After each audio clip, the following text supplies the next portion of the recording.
programa IBTV, no quadro Direito e Justiça, eu tenho o prazer e a honra de receber o Dr. André Ronaldo Teófilo. Ele que é sócio do escritório. Muito obrigada pela presença, doutor. Obrigado, Júlia. Prazer estar com você nessa manhã. E um grande abraço a todos lá da equipe, né? Obrigada por ter vindo para representar essa equipe maravilhosa do Teófilo e Raspantini Sociedade de Advogados. Perfeito, é um prazer. Doutor, o escritório, ele tem sede em Ribeirão Preto, né, e escritórios associados espalhados em diversos locais do território nacional. Doutor, em quais frentes se concentra a atuação do escritório? Até, Júlio, uma grata novidade que eu coloco aqui de forma exclusiva para você é que a nossa sede está se transferindo para São Paulo. Ah, que maravilha. Estamos inaugurando aqui, na próxima semana, aqui na Joaquim Floriano, a sede estará em São Paulo. Continuando em Ribeirão Preto também. Continua em Ribeirão Preto também. E pontos associados aí em Brasília, Sergipe, Goiânia, Florianópolis, temos vários associados. Em relação à nossa atuação, ela é muito ampla, mas ela tem um foco, né? A nossa origem é na área tributária e empresarial, esse é o forte, a vocação principal do nosso escritório. Perfeito. Sem prejuízo de outras áreas, porque às vezes o empresário tem muitas demandas, né? Sim. Então nós acabamos envolvendo na parte da família, na parte da sucessão, sim, o planejamento sucessório, né? Que uma coisa implica em outra, né, doutor? Exatamente, né?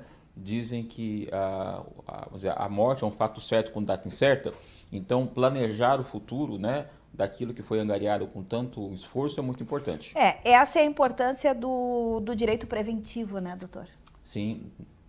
Não esperar o contencioso, não esperar os fatos acontecerem, mas fazer um planejamento, quer seja o tributário, o sucessório, empresarial. E o nosso escritório tem uma equipe multidisciplinar, porque isso é um trabalho que não faz com uma cabeça só, com uma mão só, são várias cabeças pensando. Sim. Você tem alguém da área tributária, alguém da área da família, né? Alguém da área empresarial, e não é algo que é, vamos dizer assim, padrão, é algo personalíssimo. Cada empresa tem as suas peculiaridades.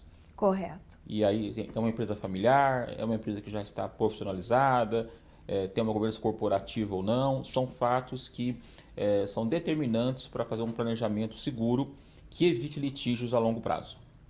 Perfeito. E é indiscutível o reconhecimento pela qualidade dos serviços prestados pelo escritório. E, sobretudo, na recuperação administrativa de tributos, doutor. A que se deve tanto destaque? Olha, Júlia, o nosso país, diria, tem uma lição muito complexa, né?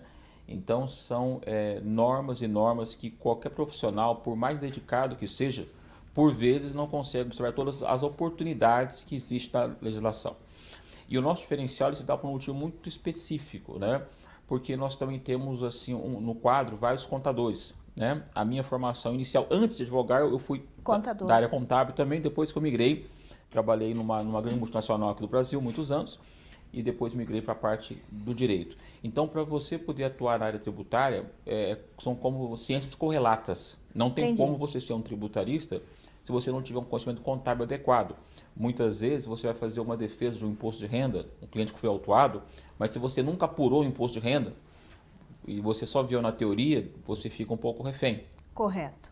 E muitas vezes também os advogados, na sua maioria, né, nós temos a tendência mais afeto às ciências humanas e sociais e não tanto às exatas. Uhum. E o direito tributário exige um pouco esse raciocínio. Com certeza, esse conhecimento das exatas. Eu me lembro, Júlia, quando eu estava ainda nos bancos da faculdade, e um dia nós estávamos tendo aula de direito penal, estamos tratando sobre a dosimetria da pena, né? Uhum. Você tem que acrescentar isso, dias multa. E aí veio o cálculo.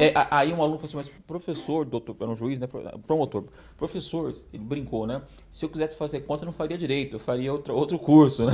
Porque justamente há linhas do direito que exigem isso. Exige, e na realidade, o tributário é o penal também um pouco, porque na realidade as duas coisas que a pessoa mais priva é o seu dinheiro e a sua liberdade. Com certeza. Então, o penal e o tributário, que são os importantíssimos, sim, né? Dinheiro e liberdade, são pontos fortes. E quantos clientes são atendidos em todo o território nacional, né? Se o senhor consegue mensurar esse número? Eu faço uma comparativa muito importante, Júlia. O nosso escritório, ele optou, eu vou dar aqui um pequeno exemplo, só para ser um pouco, você simplório, mas você vai entender onde eu vou chegar depois. Perfeito. Tá? Nós temos aquela empresa que fabrica parafusos, e ela talvez fabrica 1 milhão de parafusos por dia. Você tem aquela empresa que fabrica caldeiras. As caldeiras são aquilo que estão nas usinas. Sim. Uma caldeira custa 120, 130 milhões. Se fabrica 2 caldeiras por ano. Tá? Então, nós temos aquela advocacia de massa e temos aquela personalizada. Perfeito. A nossa advocacia ela é personalizada. Nós atendemos clientes de estrutura um pouquinho mais robusta. Tá? Então, eu diria para você, a nível de faturamento, os clientes que nós atendemos hoje... Não é um número grande, mas o faturamento é o que dá o volume, cerca de 2 bilhões de reais ano. Sim. 3 bilhões mais ou menos, tá? Então, se somar nossa carteira de clientes, o faturamento deles é em torno de 3 bilhões por ano. Entendi. Talvez um pouquinho mais. Acabou de entrar um agora que só o dele, eu não vou citar o nome, é uma grande farmacêutica que fatura 3,5 bi no ano. Perfeito. Né? Bom, o direito é uma área em que é necessário estar em constante atualização e estudo, né, doutor? Então, por exemplo, a reforma tributária que está em pauta há décadas. No seu ponto de vista, quais são as principais mudanças que estão no cenário brasileiro? Júlia, este é um assunto, eu vou contar para você um fato. Eu me lembro em 2002, sim, quando eu ainda estava começando o escritório em alguns aspectos, já se falava em reforma tributária. E, infelizmente, todas as vezes se fala, no final apenas aumenta imposto, mas reforma, porque reforma não é aumentar, reforma é mudar a estrutura. Perfeito. Né? Então, por exemplo, hoje é muito complexo a forma de se apurar um imposto. Então, para apurar, vamos dizer assim, uma empresa gasta, em tese, 1.958 horas só de atualização por ano. Alguns só lendo, enquanto na Suíça é 80 horas. Olha. Tá? Então, é muito complexo. É muito complexo. Outro detalhe importante, teria também que se buscar, Júlia, uma forma, hoje, as execuções fiscais, tá? Que na realidade é o último estágio da cobrança de uma dívida, elas ocupam cerca de 39% das execuções do judiciário. Então, o judiciário, ele vive pelo menos 1/3 dele para cobrar impostos. Isso mostra como é ineficaz a nossa estrutura. Então, também seria importante que a reforma, que ainda não trata disso, que se estabelecesse um meio alternativo para a solução de conflitos tributários. Certo. E, doutor, tem uma pergunta que eu gostaria de fazer, porque essa é interessante e também eu tenho certeza que o nosso espectador, ele gostaria de saber. O que nós devemos saber e de que forma nós podemos ser amparados quanto às mudanças nas regras da recuperação judicial pós-pandemia? Perfeito. Não, houveram várias mudanças e eu vou agregar algo que é pouco divulgado também, Júlia. Tá? Além da recuperação judicial, que é muito comum, há a recuperação extrajudicial, que também está na lei, pouco utilizada. Pouco utilizada, pouco utilizada, até por um fato, sempre houve no nosso judiciário em geral a cultura do litígio, não a cultura da conciliação. E o melhor, para mim, sempre é a conciliação. Exatamente. Então, gradativamente, isso começa a mudar. Até para diminuir custos também da máquina, né? Na própria advocacia, isso era uma cultura que está mudando também, infelizmente.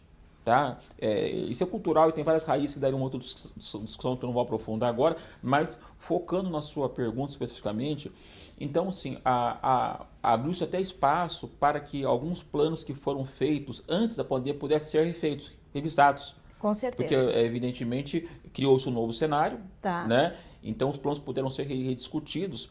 Agora, a questão da extrajudicial, porque basicamente toda empresa ela tem um tripé: impostos, fornecedores, né? E tributos. Praticamente a dívida dela está em cima disso. Tá? Então, na extrajudicial, a empresa pode fazer todas as negociações de forma autônoma, sem a intervenção de um terceiro, e apenas homologa em juízo. O juiz não é um interventor, mas apenas homologa. Perfeito. Então, sem dúvida, caberá. O que eu coloco aqui, que a empresa, antes de decidir se ela fará uma recuperação extrajudicial, que ela consulte um profissional e verifique a possibilidade extrajudicial. Ótimo. Doutor, infelizmente nosso tempo já acabou, são 10 minutos, pouco, muito pouco. Fica o convite para o senhor voltar para que nós possamos conversar e, enfim, falar mais assuntos da área do direito, que também é de interesse do nosso espectador. Eu digo que esse quadro é um quadro que vem para beneficiar quem nos assiste. Né? Porque o senhor, por exemplo, está prestando serviço à sociedade. Com certeza. Tá? Fica o meu agradecimento a todos do escritório e até o próximo próxima participação, né? Muito obrigado pela oportunidade, também a todos que acompanham essa programação. Esperamos em breve nos encontrar e conversar um pouquinho mais. Com certeza. E o programa IBTV volta já já.